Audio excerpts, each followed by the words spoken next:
नमस्कार साथियों, स्वागत है आप सभी का सर जी ऑनलाइन प्लेटफॉर्म पर। आशा करती हूँ आप सभी बेहतर होंगे, स्वस्थ होंगे और बहुत अच्छी तरह से आप सभी की तैयारी चल रही होगी। तो जैसा कि आप सभी अब भली भांति परिचित हो चुके होंगे अपने सोनाली मैम से, यानी कि हम निरंतर यूपी पुलिस कांस्टेबल की तैयारी कर रहे हैं।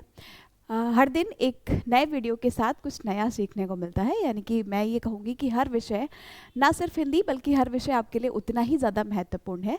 बस कोशिश ये करिए कि आप जो भी हर दिन पढ़ते जा रहे हैं, और मुझे लगता है कि आप वो स्थिति या यूँ कहें कि वो दौर है जब आपको किसी और मोटिवेशन की ज़रूरत नहीं होनी चाहिए, है ना। बाकी आप सभी अपनी तैयारी निरंतरता से बनाए रखिए। एग्ज़ाम डेट का इंतज़ार बिल्कुल मत करिए, फॉर्म भी सभी ने भर दिया होगा। और संशोधन की अगर आपको किसी के भी फॉर्म में संशोधन की ज़रूरत है तो एक बार उसकी साइट्स भी देख लीजिएगा, है ना।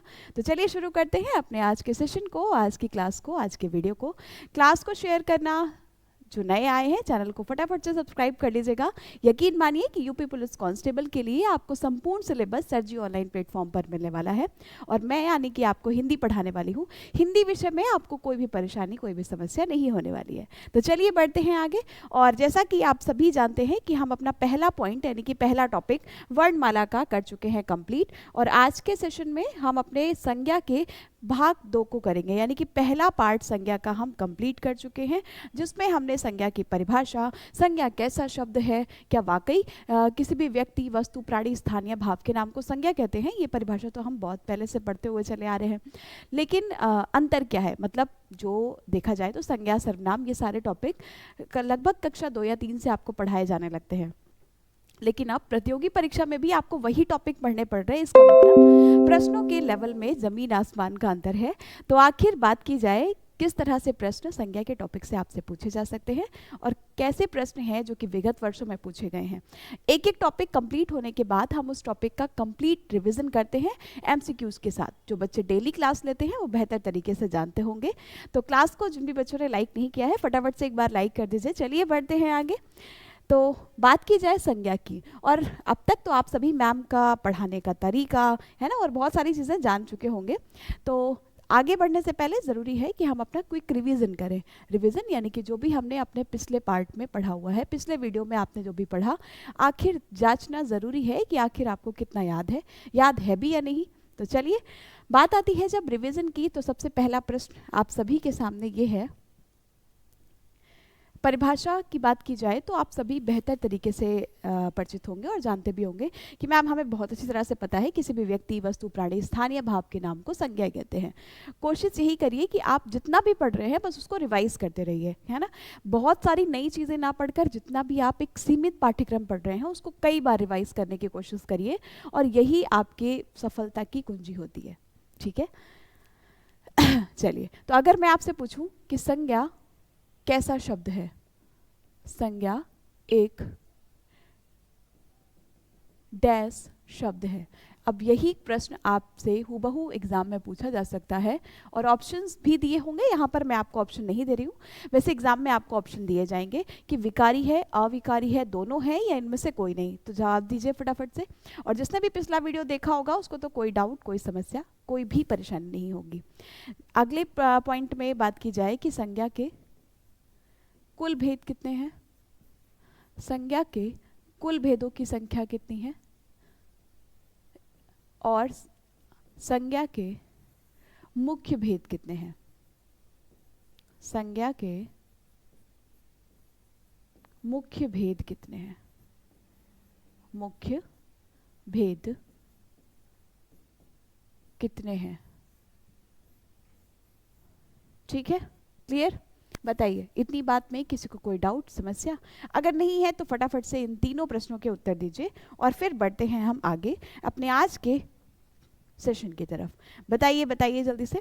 हर एक बच्चे का मुझे आंसर आना चाहिए, हर एक साथी का आंसर आना चाहिए जो भी यूपी पुलिस कांस्टेबल के लिए जी जान लगाने को तैयार है कि मैम अब कुछ भी हो जाए हमें इस बार सिलेक्शन तो लेकर ही रहना है, ठीक है। बताइए भाई फटाफट से क्या हो जाएगा।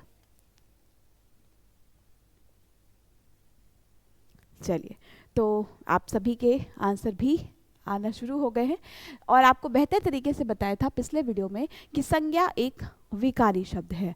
विकारी क्या होता है, शायद अब ये डाउट आप सभी के मन में नहीं होगा कि विकारी वे शब्द होते हैं जिनमें लिंग, वचन और कारक के अनुसार परिवर्तन किया जा सकता है। ये परिवर्तन कैसे होता है, क्यों होता है, ये आपको पिछले वीडियो में बताया गया है। ठीक है, तो विकारी शब्द वे शब्द होते हैं जिनमें लिंग, वचन और कारक के अनुसार परिवर्तन किया जा सकता है।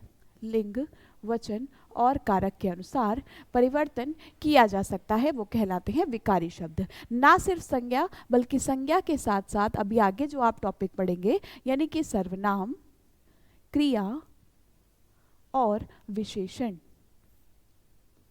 ये भी विकारी शब्द हैं।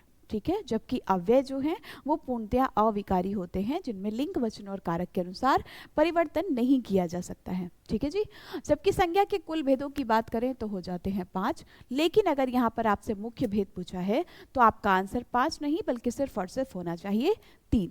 ठीक है, एक सवाल नहीं बल्कि जवाब ये है कि कुल भेद आप सभी को एक बार बताने हैं कि कुल भेदों में क्या क्या नाम आपको बताए गए थे। हो सकता है कुछ बच्चों को ये पॉइंट बहुत आसान लग रहे हों, है ना, लेकिन मैं आपकी जो तैयारी है या आपका जो रिवीजन है कह सकते हैं, बिल्कुल 0 लेवल से करा रही हूँ बेटा, ताकि अगर आप पिछली वीडियो भी देखी है तो आप ना 2 मिनट में अपना सारा का सारा रिवाइज कर सकते हैं और उसके बाद हम अपने आगे की वीडियो की तरफ बढ़ेंगे। ठीक है, तो अब ज़रूरी नहीं है कि फर्स्ट पॉइंट यहाँ पर व्यक्तिवाचक लिखा है तो आप भी बिल्कुल रट लो कि पहला तो व्यक्तिवाचक ही होगा, ऐसा बिल्कुल ज़रूरी नहीं है।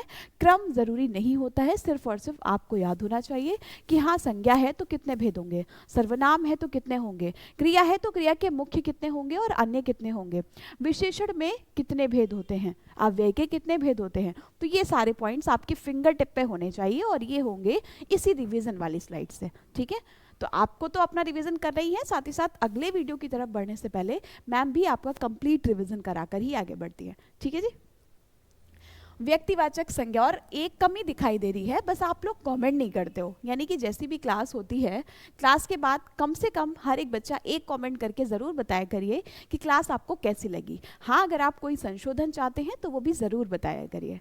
ठीक है जी, तो व्यक्तिवाचक संज्ञा, दूसरा हो जाता है जातिवाचक संज्ञा, जातिवाचक संज्ञा, जबकि तीसरा भेद हो जाता है भाववाचक संज्ञा, भाववाचक संज्ञा। अगला द्रव्यवाचक संज्ञा, द्रव्यवाचक संज्ञा, और पांचवा भेद हो जाता है समूहवाचक संज्ञा, समूहवाचक संज्ञा। क्लियर है? कोई डाउट, समस्या, परेशानी? ठीक है, और आप सभी बेहतर तरीके से जानते होंगे कि हमने पिछले वीडियो में व्यक्तिवाचक और जातिवाचक को कर लिया था कंप्लीट, और आज के सेशन में हम अपने इन 3 भेदों को करेंगे पूरा। ठीक है, अब जब आपको ये बताया गया है कि कुल भेद तो ये 5 हैं, लेकिन अगर मुख्य भेद आपसे पूछा जा रहा है तो याद रखिएगा यही 3 हैं जिनकी गणना हम मुख्य भेदों में करते हैं, जिनको हम मुख्य भेद के नाम से जानते हैं। मतलब अगर आप 3 मुख्य भेद कह रहे हैं तो 3 मुख्य भेद हैं कौन से इनमें? व्यक्तिवाचक, जातिवाचक और भाववाचक। अब व्यक्तिवाचक और जातिवाचक के रिविजन की बात करें तो सीधा सा एक रूल आपको बताया था कि जब भी आपको विशेषतः नाम दिया जाए, है ना, जब भी विशेषतः नाम दे दिया जाए तो वो होती है व्यक्तिवाचक संज्ञा। और जैसे ही यहाँ पर एक शब्द आता है नाम, है ना, तो आप सभी बेहतर तरीके से समझ गए होंगे कि आपको ये बताया था पिछले वीडियो में कि इस पूरे के पूरे ब्रह्मांड में, पूरी की पूरी सृष्टि में आप जो कुछ भी अपनी आंखों से देख पा रहे हैं, हर उस व्यक्ति का, हर उस वस्तु का नाम है, हर स्थान का नाम है। अगर नाम नहीं होता तो सोचो हम कैसे पहचान पा रहे होते, है ना। बुलाना है राम को, चले आ रहे हैं श्याम, ठीक है, बुलाना है मोनिका को, चली आ रही है रवीना। तो आखिर अगर नाम नहीं होता तो कितना मुश्किल होता, ठीक है ना। और किसी भी चीज़ को पहचानने में, किसी भी व्यक्ति को पुकारने में बड़ी समस्या होती। कहते हैं ना, सृष्टि का जो रचयिता रहा है उसने बहुत सारी चीज़ें सोच के सृष्टि की रचना की है। वो अलग बात है कि हमें लगता है कि नहीं, हम तो सब कुछ इंटरनेट से कर पा रहे हैं, हम सब कुछ कंप्यूटर के माध्यम से कर पा रहे हैं, लेकिन यकीन मानिए कुछ ऐसी जीवात्मा तो है जो हर दिन हमें सांस लेने के लिए प्रेरित करती है। ठीक है, तो चलिए, ये तो भाई बात हो गई है ना, थोड़ा सा डीपली जाके। चलिए, तो कहने का मतलब इस पूरी सृष्टि में हर एक व्यक्ति, हर एक वस्तु जिसका नाम है वो संज्ञा है। यानी कि इनडायरेक्टली हम ये बिल्कुल कह सकते हैं नाम ही संज्ञा है और संज्ञा ही नाम है। ठीक है, ये दोनों एक दूसरे के समानार्थी हैं। मतलब नाम है तो संज्ञा है और संज्ञा है तो नाम है। जहाँ पर मैम आपकी क्लास ले पा रही हैं, ये कैमरा, ये माइक, ये पेन, ये बोर्ड, ये पंखा, ये लाइट, ये सिस्टम, कंप्यूटर, ये सब कुछ संज्ञा है क्योंकि हर एक वस्तु का अपना नाम है। ठीक है जी, क्लियर। तो अब मुझे लगता है कि आप अपनी पूरी लाइफ में संज्ञा क्या होती है इसको नहीं भूल पाएंगे, कि आप अपने चारों तरफ जो भी चीज़ें देख पा रहे हैं वो सब कुछ संज्ञा ही है, सब कुछ नाउन है। ठीक है जी, क्लियर। यानी कि आपके जो मनोभाव है ना वो भी नाउन कहलाते हैं। कैसे, अभी आगे पढ़ेंगे। तो व्यक्तिवाचक में विशेषता, जब आपको नाम दे दिया जाए, विशेषता नाम यानी कि सब्जियां बहुत सारी हैं, जब किसी विशेष का नाम दे दिया जाए, फल, फूल, त्योहार, दिन, है ना, कुछ भी अगर विशेषता नाम दिया गया है तो इसका मतलब दी गई संज्ञा व्यक्तिवाचक संज्ञा है। और इसी का बिल्कुल विपरीत होता है जातिवाचक संज्ञा, जब विशेषता नाम ना दिया जाए, यानी कि एक ही जाति की अनेक वस्तुओं का बोध हो। मतलब सब्जी लिखी है तो सब्जियां तो बहुत सारी हैं, लेकिन विशेषता आपको नाम ना दिया जाए तो दी गई संज्ञा जातिवाचक संज्ञा कहलाएगी। इतनी बात में किसी को कोई डाउट ना हो तो एक बार फटाफट से कर दीजिए थंब शेयर। चलिए बढ़ते हैं आगे, यानी कि अपने आज के पार्ट की तरफ, भाववाचक संज्ञा। तो फटाफट से हेडिंग डाल लीजिए अगर आप अपने नोट्स बना रहे हो। वैसे मैं तो आपको ये कहूँगी ना, क्लास के साथ साथ में नोट्स मत बनाया करिए, मतलब PDF आपके पास पहुँचती ही है, तो जैसे ही क्लास खत्म हो उसके बाद आप अगर लिखने की कोशिश करेंगे ना तो वो ज़्यादा बेहतर रहेगा। क्लास के दौरान आप सिर्फ और सिर्फ अपने दिमाग को क्लास में ही स्थिर करके रखिएगा, और यकीन मानिए फिर आपको वीडियो देखकर नोट्स बनाने की ज़रूरत नहीं पड़ेगी, फिर आप अपने की पॉइंट्स खुद से ही लिखना शुरू कर देंगे। ठीक है, लेकिन ये तब होगा जब आपका कॉन्सेंट्रेट, आपकी एकाग्रता 100% होगी क्लास में। तो अगला है, यानी कि तीसरा भेद हो जाता है भाववाचक संज्ञा। अब जैसा कि नाम से ही पता चल रहा है, एक वाक्य भी आपने कई बार सुना होगा, यथा नाम तथा गुण, है ना। ठीक है, यानी कि जैसा नाम वैसा ही काम। तो बस यही बात यहाँ पर भी है। भाव, यहाँ पर बात किसकी हो रही है, भाववाचक संज्ञा, मतलब भाव शब्द आ रहा है। अब भाव हम कहते हैं किसको भैया, जो भी फीलिंग्स हैं हमारी, है ना, वही कहलाते हैं भाव। जैसे कि हंसना, रोना, दुखी होना, खुश होना, यही सारे तो हमारे मनोभाव होते हैं। और अगर मनोभाव ना हो तो फिर हम अपने व्यक्तित्व को, हमारा जो मनुष्यता है वो आखिर मनुष्यता कैसे बनी रहेगी। इसलिए ज़रूरी है कि हर व्यक्ति के अंदर भाव होते हैं। ठीक है, वरना इन वस्तुओं में और हम में अंतर ही क्या रह जाएगा, अंतर है सिर्फ और सिर्फ भाव का। ठीक है, क्लियर है जी। हाँ, इतनी बात पे किसी को कोई डाउट तो नहीं है, फटाफट से बताइए जल्दी से। चलिए, तो अगर हम बात करते हैं परिभाषा की, तो सामान्यतः हम लिख सकते हैं कि जिन संज्ञा शब्दों से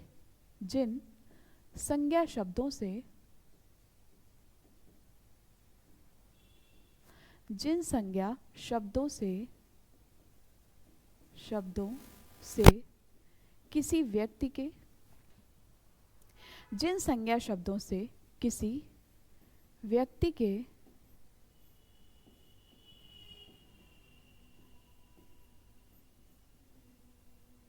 गुण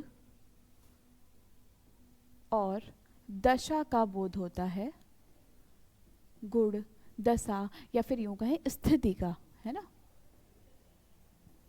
बोध होता है यानी कि पता चलता है।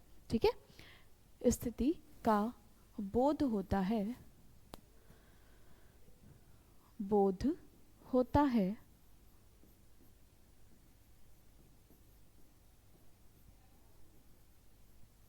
भाववाचक संज्ञा कहते हैं। भाववाचक संज्ञा कहते हैं।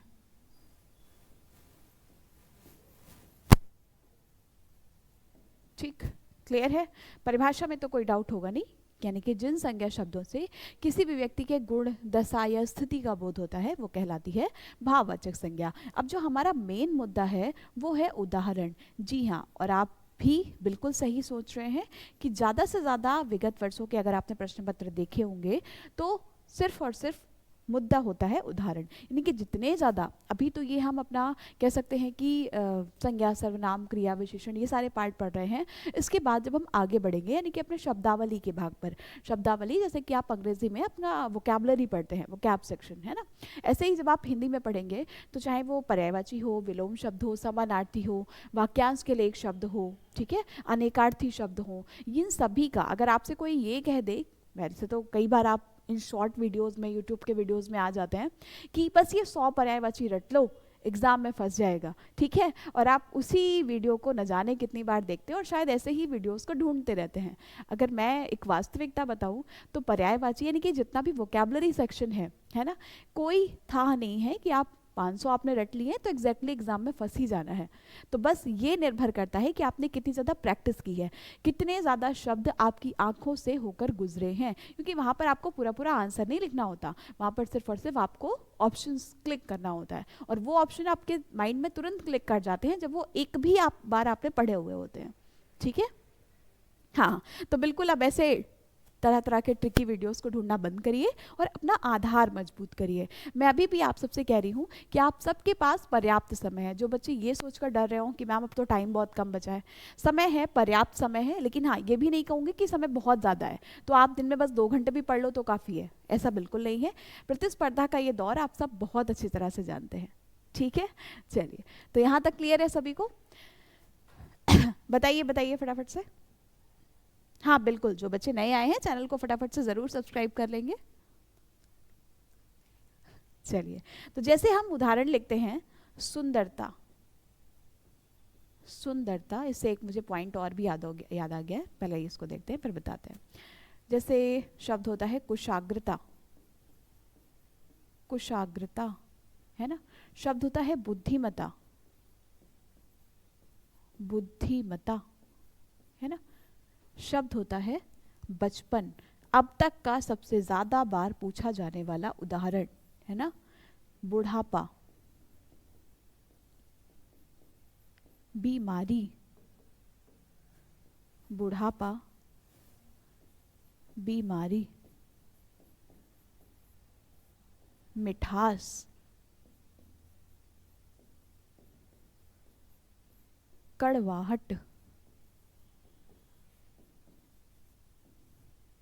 अब एक शब्द, एक जो क्वेश्चन है वो इससे पूछा गया था कि वो शब्द जिनमें हट प्रत्यय लगता है उनका लिंग क्या होता है ना। ये पूछा गया क्वेश्चन है, आप अगर पिछले वर्षों के प्रश्न पत्र आपने सॉल्व किए होंगे तो देखे होंगे कि जो कड़वाहट जैसे शब्द हैं, यानी कि वो शब्द जिनके अंत में प्रत्यय हट जुड़ता है वो कौन से लिंग के अंतर्गत आते हैं। तो कड़वाहट दिखते हैं, घबराहट दिखते हैं, घबराहट हो रही है, हो रहा है नहीं बोलते, है ना, वो अलग बात है। ऐसे बहुत सारे शब्द हैं, बहुत सारे ऐसे वाक्य हैं जो हम आम बोलचाल की भाषा में प्रयोग करते हैं और वो पूर्णतया गलत होते हैं, लेकिन हमें यहाँ पर वही आंसर करना है जो कि वर्तनी की दृष्टि से शुद्ध हो, है ना।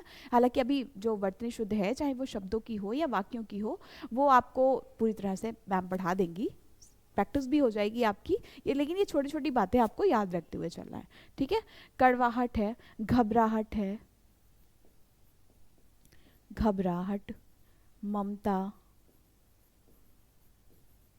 ममता, या फिर ममता के साथ साथ ममत्व भी लिखा हुआ होता है कभी कभी, है ना। रामत्व, रामणत्व, ठीक है।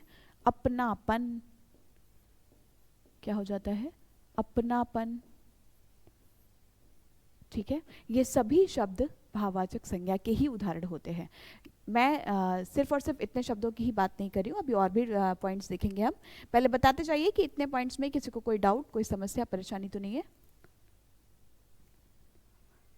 अब कई बार आपको ये उदाहरण सीधा सीधा ना देकर बल्कि शब्द के अनुसार दिए हुए होते हैं। शब्द के अनुसार कैसे, यानी कि आपको एक साइड पे दे दिया जाएगा, बताइए मनुष्य शब्द से बनने वाली भाववाचक संज्ञा, है ना, मनुष्य शब्द से, और ये पूरा प्रश्न बन गया। अब एग्जामिनर तो चाहता ही है कि आप प्रश्न को पढ़ने में ही 1 मिनट लगा दें, है ना। ज़्यादा से ज़्यादा होता है खेला सिर्फ और सिर्फ समय का, और आप सब भी बेहतर तरीके से जानते होंगे। तो एग्जामिनर की बातों में नहीं आना है, वो तो हमें चाहता ही है कि हम प्रश्न को पढ़ने में ही 1 मिनट लगा दें ताकि आगे के प्रश्नों को हम अटेम्प्ट ही ना कर पाए। तो इसलिए कोशिश करिएगा अपनी सरसरी निगाहों का प्रयोग करने की, ठीक है। वही सरसरी निगाहें जो डिब्बे में छुपे हुए बिस्किट और नमकीन ढूंढ लेती है जब कोई मेहमान घर पर आता है और मम्मी छुपा कर निकालती है, ठीक है। चलिए, तो मनुष्य की बात हो गई, पुरुष शब्द से बनने वाली भाववाचक संज्ञा, है ना। राम शब्द से बनने वाली भाववाचक संज्ञा, इस तरह से आपको कई सारे शब्द दिए जा सकते हैं। बताइए भाई, तो अब तो मुझे लगता है इतनी बात में कोई डाउट नहीं होगा।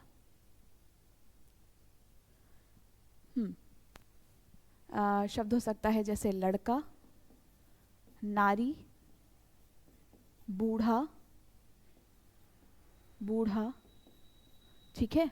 बताइए भाई, इतने आंसर में तो अब मनुष्य शब्द से बनने वाली भाववाचक संज्ञा यानी कि त प्रत्यय लगेगा और भाववाचक संज्ञा बन जाएगी मनुष्यता। अब यहाँ पर मनुष्यता के साथ साथ यहाँ पर आपको मानव भी दिया जा सकता है ना। और मानव से क्या बन जाएगी, मानवता। क्लियर। पुरुष से बनने वाली भाववाचक संज्ञा पुरुषत्व हो जाएगा, ठीक है। रामत्व हो जाएगा, जैसा कि मैंने पीछे आपको बताया। तो वहां पर तो आपको डायरेक्ट उदाहरण बता दिए हैं, ठीक है। यहाँ पर आपको डायरेक्ट उदाहरण बता दिए हैं, लेकिन आपको इस तरह से भी याद रखने, अगर आपको सीधा सीधा शब्द देकर भाववाचक संज्ञा पूछ ली जाए तो। लड़का, लड़कपन, क्या हो जाता है, लड़कपन। क्लियर है। नारी से बनने वाली भाववाचक संज्ञा नारीत्व हो जाएगी, क्या हो जाएगी, नारीत्व। बूढ़ा से बनने वाली भाववाचक संज्ञा बुढ़ापा, क्या हो जाएगी, बुढ़ापा, ठीक है। क्लियर है। एक एक पॉइंट साथ साथ में ही रिवाइज करते चलेंगे तो आपको बहुत अच्छी तरह से क्लियर हो जाएगा, ठीक है।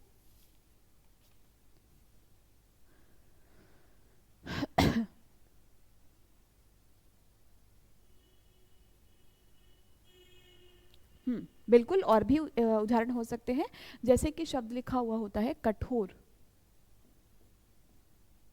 चौड़ा, ठीक है, मिठाई, बच्चा,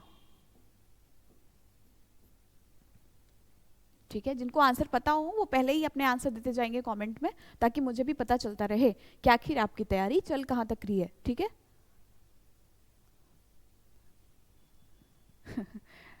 शब्द हो सकता है जैसे हरा, भोला, सुंदर, वीर, ठीक है। इन शब्दों से बनने वाली भाववाचक संज्ञा बताइए। तो बस पॉइंट सीधा एक ही है, चाहे हम डायरेक्ट पढ़ें या फिर सीधा शब्द से हमें पूछा जाए, अपने आंसर को बिल्कुल ध्यान रखना है। कठोर शब्द से बनने वाली भाववाचक संज्ञा कठोरता, यानी कि प्रत्यय लगेगा और भाववाचक संज्ञा बन जाएगी।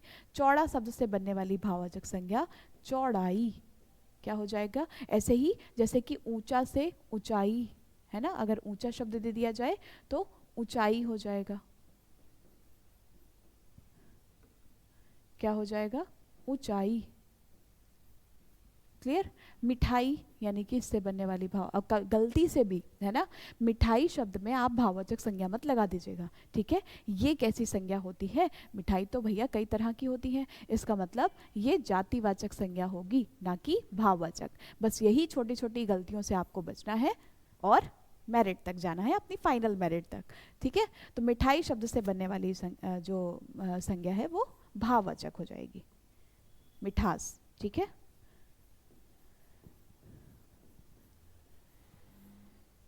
बच्चा, बचपन, ठीक है।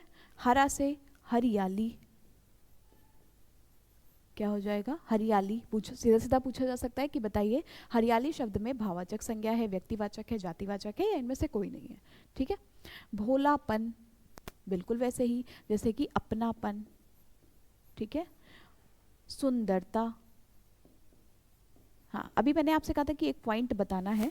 वीर से क्या हो जाएगा, वीरत्व, जैसे ममता से ममत्व हो जाएगा, राम से रामत्व हो जाएगा, पुरुष से पुरुषत्व हो जाएगा, नारी से नारीत्व हो जाएगा, रावण से रावणत्व हो जाएगा, ठीक है। अच्छा, कई जगह आपने शब्द लिखा हुआ देखा होगा। अगर यहाँ पर मैं आपसे पूछूं कि 3 शब्द मैंने यहाँ पर लिखे हैं, एक तो लिखा है सुंदरता, ठीक है, और एक लिखा है सौंदर्यता,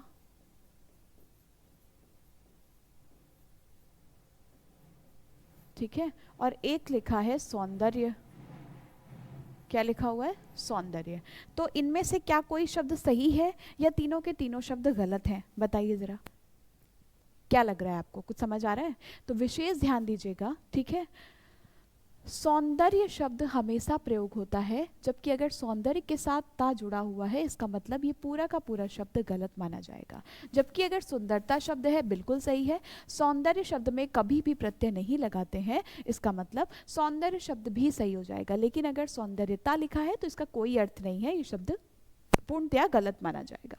इतनी बात क्लियर हो गई होगी, बिना किसी डाउट के, बिना किसी परेशानी के, ठीक है। हाँ बिल्कुल, ये जितने भी छोटे छोटे से पॉइंट्स है ना, ये आप अपने नोट पॉइंट में लिख सकते हैं। कुछ और उदाहरण की बात करें तो जैसे दूर दिया जा सकता है ना, नीचे, समीप, ठीक है। इनकी भाववाचक संज्ञा बताइए। दूर, नीचे, समीप। हाँ, पॉइंट सभी में वही है, बस एक एक पॉइंट आपको याद रखना है, ठीक है।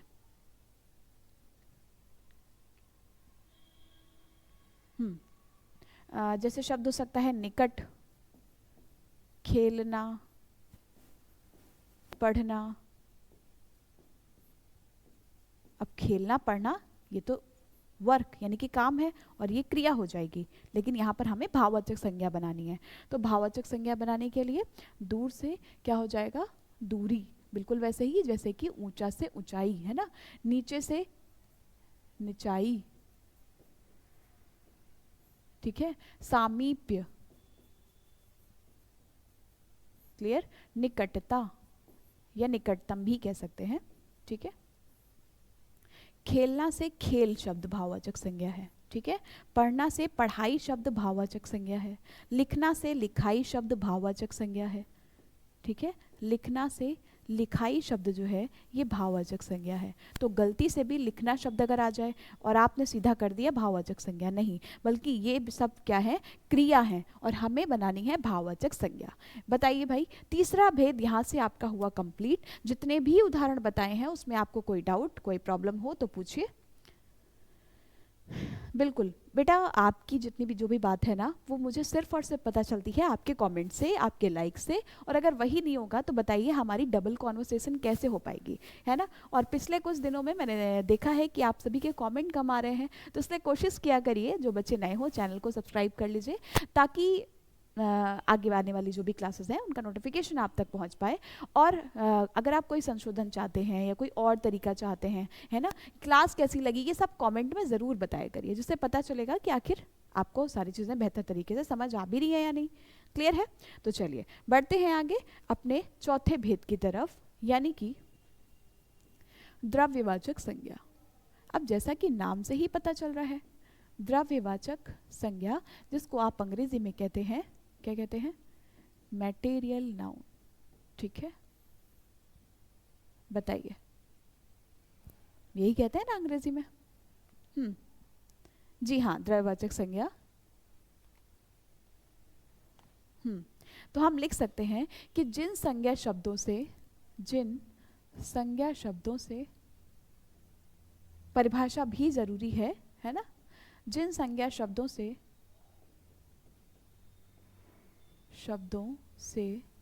किसी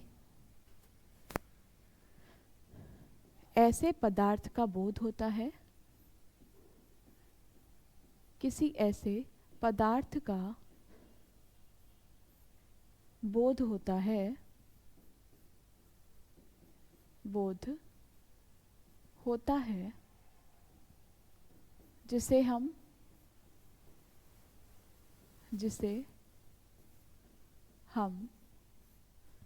नाप तौल सकते हैं,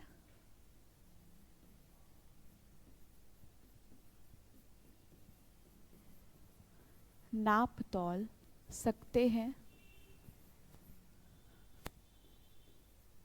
लेकिन गिन नहीं सकते, गिन नहीं सकते। ये पॉइंट और ये संज्ञा ये वाला भेद बहुत महत्वपूर्ण है, ध्यान दीजिएगा, ठीक है। गिन नहीं सकते द्रव्यवाचक संज्ञा कहलाती है। एक एक पॉइंट परिभाषा पर इसीलिए मैं लिखा दे रही हूँ ताकि आप अभी पढ़ें, आप दोबारा से रिवीजन करें, आप एग्जाम डेट आने के बाद रिवीजन करें, चाहे आप अपने नोट्स बनाएं, है ना। ये पीडीएफ भी आप सभी के पास रहेगी, हर एक पॉइंट आपको यहीं से क्लियर हो जाए, दोबारा कोई और किताब कोई और वीडियो देखने की जरूरत आपको ना पड़े, ठीक है। द्रव्यवाचक संज्ञा कहलाती है, द्रव्यवाचक संज्ञा कहलाती है।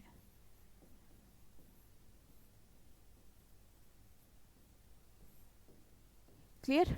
बताइए, जिन संज्ञा शब्दों से किसी ऐसे पदार्थ का बोध होता है जिसे हम नाप तौल सकते हैं, बस यही एक पॉइंट है यहाँ पर जो हमें याद रखना है ना, जिसे हम नाप तौल सकते हैं लेकिन गिन नहीं सकते। मतलब कौन कौन सी संज्ञा आएगी? अब क्योंकि इसको कहते ही है मैटेरियल नाउन, ठीक है। और यहाँ पर सीधा सीधा आपके लिए एक प्रश्न और तैयार हो जाएगा बहुत अच्छा सा, कि बताइए ज़रा संज्ञा के कुल भेद, तो आपका आंसर आएगा 5, अभी अभी तो बताया मैम आपने। संज्ञा के मुख्य भेद, आपका आंसर आएगा 3। लेकिन अगर प्रश्न को और बदल दिया जाए और आपसे पूछा जाए कि द्रव्यवाचक संज्ञा के कितने भेद होते हैं, होते भी हैं या नहीं, ऑप्शन में होगा 0, 1, 2, 3, कितने होते हैं? बताइए जरा आंसर फटाफट से। द्रव्यवाचक संज्ञा के, द्रव्यवाचक संज्ञा के भेद,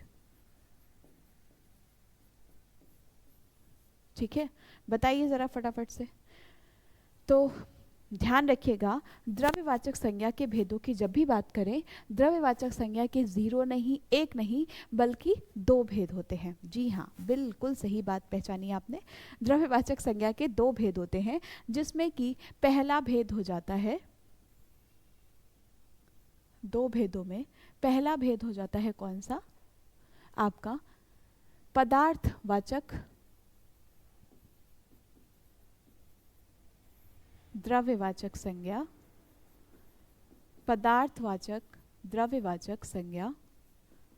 और दूसरा भेद हो जाता है धातुवाचक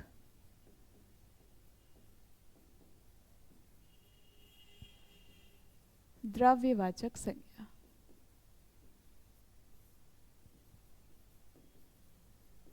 पदार्थवाचक द्रव्यवाचक संज्ञा और दूसरा भेद हो जाता है धातुवाचक द्रव्यवाचक संज्ञा। अब अंतर क्या है इन दोनों में? बहुत सारे बच्चे तो शायद नाम से ही समझ भी गए होंगे, तो चलिए एक एक करके इनके अंतर को समझते हैं। यानी कि पहला पॉइंट जो है हमारा, पदार्थवाचक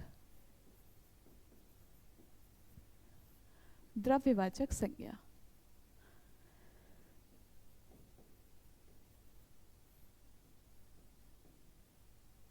पदार्थवाचक द्रव्यवाचक संज्ञा। पदार्थ का मतलब, पहली बात तो हमें यहाँ पर सीधा सीधा एक पॉइंट यही याद रखना है कि द्रव्यवाचक में हमेशा ऐसी वस्तुएं आएंगी जिन्हें हम नाप तौल सकते हैं लेकिन गिन नहीं सकते, ठीक है। अब यहाँ पर कौन से ऐसे पदार्थ आएंगे, सोचकर बताइए थोड़ा सा, क्या पता सही हो जाए आपका आंसर। बताइए बताइए जरा फटाफट से।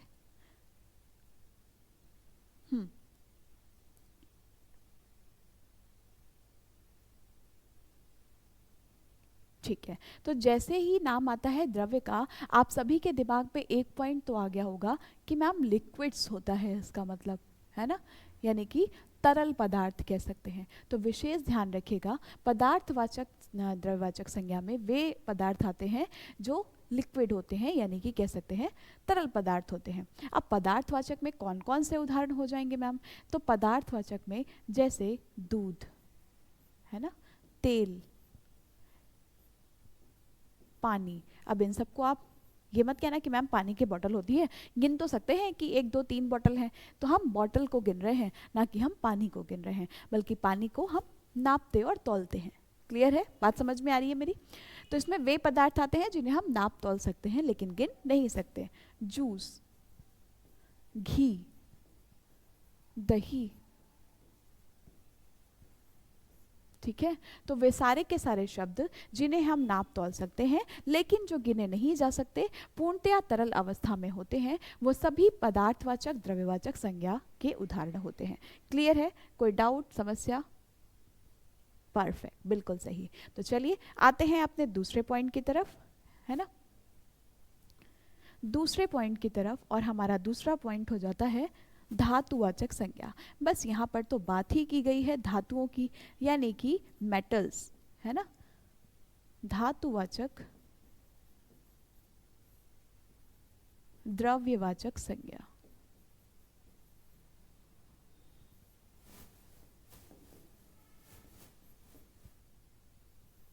ठीक है, अब धातुओं का जैसे ही नाम आया आप सभी के दिमाग में आ गया होगा कि मैम धातुएं तो बहुत सारी होती हैं। जैसे बात की जाए लोहा, सोना, चांदी, तांबा, पित्तल। सोने और चांदी की महंगाई को देखकर तो इनके नाम लेने में भी डर लगने लगा है अब तो, है ना। ऐसा हो रहा है आप सबके साथ। ठीक है, लोहा, सोना, चांदी, तांबा, पित्तल, कहने का मतलब सभी की सभी धातुएं, है ना, जो कि आपको उदाहरण के रूप में दी जाती हैं, वो सभी द्रव्यवाचक संज्ञा के अंतर्गत आती हैं। वैसे तो इन सभी का यानी कि दोनों ही द्रव्यवाचक के ही अंतर्गत हैं, लेकिन यहाँ पर मैंने आपको पूरी तरह से अलग अलग हेडिंग वाइज पढ़ा दिया है। क्या पता डायरेक्ट ना पूछकर आपसे कंप्लीटली डीप जाकर पूछ लिया जाए कि बताइए जो पीतल है वो कौन सी संज्ञा के अंतर्गत आता है, पदार्थवाचक, है ना, या फिर धातुवाचक, या फिर द्रव्यवाचक, या इनमें से कोई नहीं। तो अगर ऑप्शन में ये पदार्थ और धातुवाचक दिया गया है तब तो आप अपना आंसर इन्हीं में से लगाएंगे, अन्यथा आपका आंसर द्रव्यवाचक ही बिल्कुल सही होगा। क्योंकि आपके मन में सवाल होगा कि मैम अगर ये दिया ही नहीं गया, हमें ऑप्शन दे दिया गया कि बताइए घी, है ना, ऑप्शंस होंगे कौन सी संज्ञा का उदाहरण है, व्यक्तिवाचक, जातिवाचक, द्रव्यवाचक या समूहवाचक। तो हमारा आंसर सीधा सीधा द्रव्यवाचक ही होगा तब तक जब तक हमसे एक्सप्लेन में ये ना पूछा जाए। ठीक है, लेकिन मैंने आपको आपके बात के रिवीजन के लिए और हमेशा के लिए ये बता दिया है ताकि आप ये कभी भूले ना और आपका हर एक पॉइंट हमेशा हमेशा के लिए क्लियर हो जाए। ठीक है जी, क्लियर, कोई समस्या? तो चलिए जरा एक बार रिवीजन कर लिया जाए कि अब तक हमने कितना पढ़ा है, उसके बाद बढ़ेंगे अपने आगे के यानी कि अपने लास्ट पार्ट की तरफ। संज्ञा एक विकारी शब्द है, बिल्कुल वैसे ही जैसे कि सर्वनाम, क्रिया और विशेषण भी विकारी शब्द होते हैं। विकारी का मतलब होता है वे शब्द जिनमें लिंग, वचन और कारक के अनुसार परिवर्तन किया जा सकता है, जबकि अव्यय जो हैं वो पूर्णतया अविकारी होते हैं, जिनमें लिंग, वचन और कारक के अनुसार परिवर्तन नहीं किया जा सकता। अव्यय जो है कौन कौन से होते हैं ये मैंने आपको बताया भी था, जैसे कि और, है ना, तथा, एवं, ये सारे शब्द लगे हुए हैं, है ना, या। तो ये सारे शब्द वे हैं जिनको आप लड़का के साथ प्रयोग करें या लड़की के साथ, एक वचन के साथ प्रयोग करें या बहुवचन के साथ, स्त्रीलिंग के साथ प्रयोग करें या पुल्लिंग के साथ, इन पर कोई भी फर्क नहीं पड़ता है। ठीक है, चलिए तो ये पॉइंट क्लियर हो गया होगा। कुल भेद और मुख्य भेद कितने होते हैं, पॉइंट क्लियर हो गया होगा।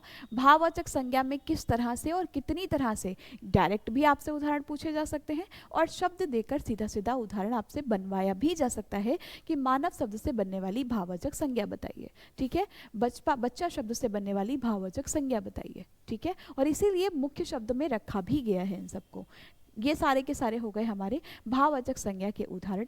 द्रव्यवाचक संज्ञा में वे संज्ञा शब्द आते हैं जिनको हम नाप तोल सकते हैं लेकिन गिन नहीं सकते, जिनके दो भेद होते हैं, पदार्थवाचक और धातुवाचक। पदार्थ में आते हैं सारे के सारे लिक्विड्स जिन्हें हम गिन नहीं सकते, और धातु का मतलब होता है मेटल्स। तो चलिए आते हैं अब अपने अंतिम यानी कि चौथे भेद की तरफ, पांचवें भेद की तरफ, है ना, जो हो जाता है हमारा कौन सा, समूहवाचक संज्ञा, जिसको आप कहते हैं कलेक्टिव नाउन।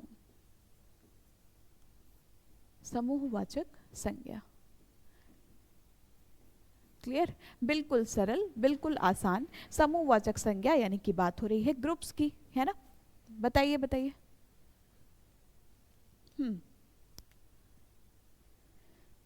बिल्कुल, तो हम लिख सकते हैं कि जिन संज्ञा शब्दों से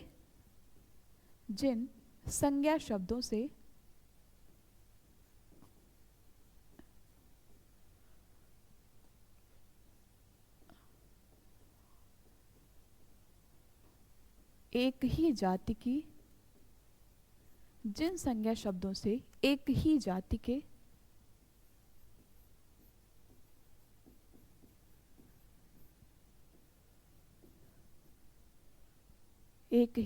के व्यक्तियों और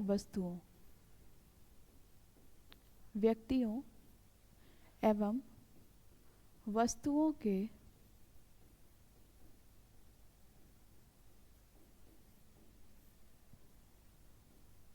समूह का बोध होता है। किसका? ग्रुप्स का पता चलता है। ठीक है, वस्तुओं के समूह का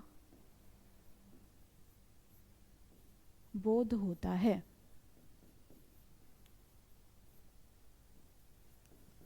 बोध होता है, समूहवाचक संज्ञा कहलाते हैं।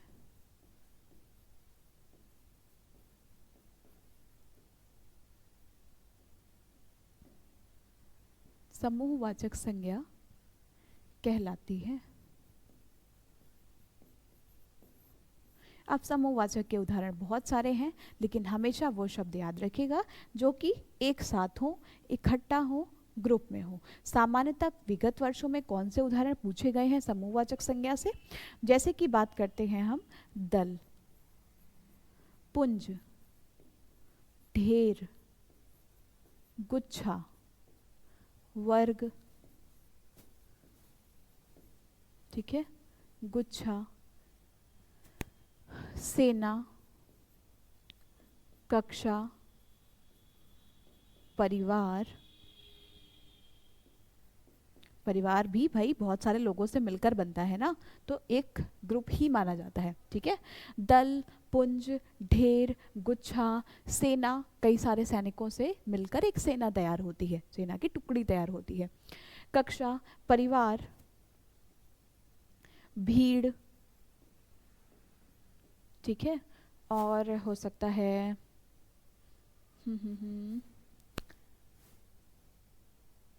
संगठन। ठीक है, ये सारे के सारे शब्द क्या कहलाते हैं? समूहवाचक संज्ञा के उदाहरण कहलाते हैं। लेकिन लेकिन लेकिन बात यहीं पर समाप्त नहीं होती है। अब असली ट्विस्ट अभी बाकी है। असली ट्विस्ट यानी कि ये तो आपने कुछ गिने चुने उदाहरण थे जो मैम ने ये बता दिए और आपने बिल्कुल अच्छी तरीके से रट लिए, लेकिन थोड़ा सा पॉइंट अभी और बाकी है। दल, पुंज, ढेर, गुच्छा, सेना, कक्षा, परिवार, भीड़, संगठन, समूह, है ना, ये सभी तो याद हो सकते हैं। पंचायत भी कह सकते हैं, समूहवाचक संज्ञा का ही उदाहरण है। क्लियर? लेकिन ये यहाँ तक हमारे 5 के 5 भेद तो हुए कंप्लीट। अब एग्जामिनर समूहवाचक संज्ञा से प्रश्न आपसे किस तरह से पूछेगा, इसको भी डिस्कस कर लेते हैं, है ना।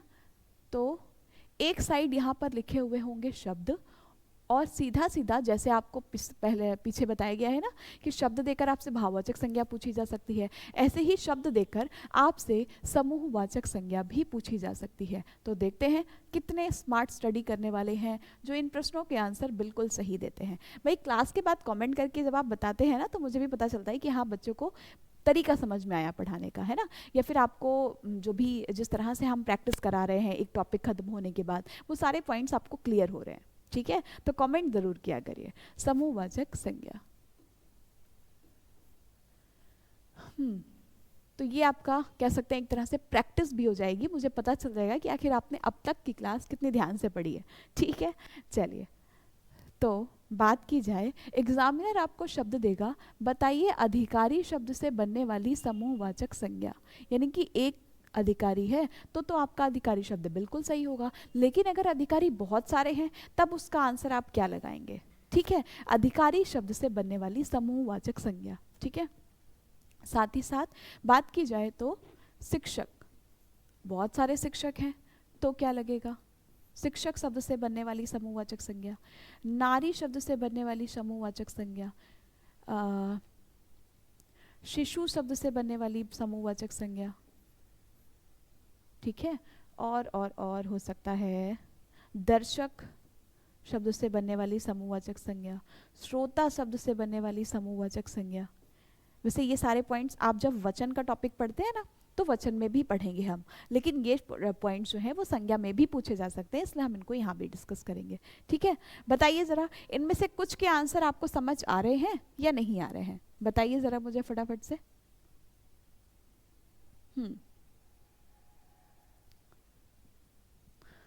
अधिकारी, शिक्षक, नारी, शिशु, दर्शक, श्रोता, बताइए बताइए। चलिए, तो एक एक करके अगर हम इनको देखें और समझने की कोशिश करें, तो अधिकारी जब बहुत सारे होंगे तो वो कहलाता है अधिकारी वर्ग। ठीक है, यानी कि इस शब्द के साथ अगर हम वर्ग शब्द को जोड़ेंगे तो वो कहलाएगी समूहवाचक संज्ञा। ठीक है, क्लियर। ऐसे ही शिक्षक के साथ, शिक्षक शब्द के साथ हम गण शब्द को जब जोड़ते हैं तो शिक्षक गण हो जाता है, जो कि समूहवाचक संज्ञा ही कहलाएगी। या फिर अगर यही पॉइंट आपसे वचन में पूछा जाए ना तो ये एक वचन हो जाएगा और ये बहुवचन हो जाएगा, लेकिन ये समूहवाचक में भी पूछा गया है इसलिए हमने इसको यहाँ पर भी डिस्कस कर लिया। ठीक है, नारी से बनने वाली समूहवाचक संज्ञा नारी वृंद हो जाएगा, मतलब वृंद शब्द जो है वो यहाँ पर जुड़ता है। ऐसे ही शिशु के साथ भी वृंद शब्द ही जुड़ता है तो शिशु वृंद हो जाता है। ठीक, क्लियर है। दर्शक के साथ गण शब्द जुड़ता है, दर्शक गण हो या फिर श्रोता गण हो, दर्शक गण हो या फिर श्रोता गण हो। क्लियर है, एक एक पॉइंट क्लियर हुआ होगा बिना किसी डाउट के, बिना किसी परेशानी के। बताइए भाई। ठीक है,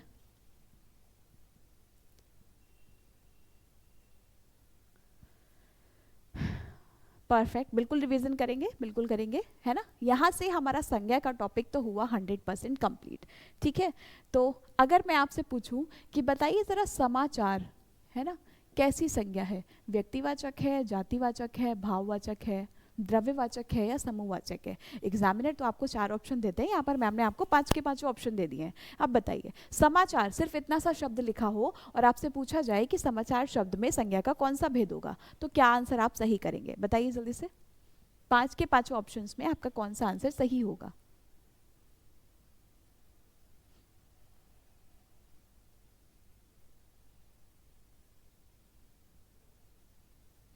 साथ ही अगर आपसे ये पूछा जाए कि गुरु और महात्मा से बनने वाली भाववाचक संज्ञा बताइए, गुरु और महात्मा शब्द से बनने वाली भाववाचक संज्ञा बताइए। तो अगर आपने ध्यान दिया होगा, वो क्लास बहुत अच्छी तरह से देखी होगी, समझी होगी, तो यहाँ पर हमें किसी भी विशेष समाचार पत्र का नाम नहीं दिया गया है, ना कि उदयन मार्तंड, ना कि दैनिक भास्कर, ना कि दैनिक जागरण, ना ही अमर उजाला, है ना। तो किसी भी विशेष नाम की जरूरत नहीं है यहाँ पर, इसलिए दिया गया उदाहरण जातिवाचक संज्ञा का उदाहरण होगा। किसका होगा? जातिवाचक संज्ञा का उदाहरण होगा। ज़्यादातर बच्चों के आंसर सही आ रहे हैं, है ना। तो बस यही पॉइंट आपके सीखने लायक थे, जो कि बहुत ज़्यादा ज़रूरी है। ठीक है, गुरु शब्द से बनने वाली भाववाचक संज्ञा गुरुत्व हो जाती है और महात्मा शब्द से बनने वाली भाववाचक संज्ञा महात्म्य हो जाती है। ठीक है, लिखने का तरीका भी शब्द को ध्यान दीजिएगा, एक एक पॉइंट आपके लिए ज़रूरी है। ठीक है, तो गुरुत्व हो जाती है और ये हो जाती है महात्म्य। मैंने आपको प्रीवियस वीडियो में कुछ बताया था मेन पॉइंट्स, कि वर्तनी शुद्ध में आप बहुत सारे ऐसे पॉइंट्स को गलत पढ़ते, बोलते और लिखते हैं जो कि आप अब तक सुनते चले आ रहे हैं, लेकिन व्याकरण की दृष्टि से जो पूरी तरह से अशुद्ध माने जाते हैं। तो प्लीज़ अब ऐसी गलती ना करिएगा। जब भी आपको कहीं पर लिखा जाए श्री कृष्ण के अनेकों नाम होते हैं, और कई बार अगर आप विशेष रूप से ध्यान देंगे तो अनेकों शब्द तो कुछ होता ही नहीं है, बल्कि अनेकों शब्द ही पूरी तरह से गलत है। शुद्ध जो होता है वो अनेक होता है, यानी कि अनेक शब्द अपने आप में ही जब बहुवचन है तो इसको हमें अलग से बहुवचन बनाने की, मात्रा लगाने की कोई ज़रूरत नहीं है। ठीक है, अनेक शब्द अपने आप में ही बहुवचन है। साथ ही जैसे मैंने आपको शब्द बताया था कि अहिल्या, अहिल्या शुद्ध होता ही नहीं है, बल्कि शुद्ध होता है अहिल्या। आप हिरण्यकश्यप पढ़ते हैं, जबकि शुद्ध शब्द हिरण्यकश्यप नहीं बल्कि हिरण्यकशिपु होता है। ठीक है, आप द्वारिका शब्द पढ़ते हैं, जबकि शुद्ध शब्द द्वारिका नहीं बल्कि शुद्ध होता है द्वारका।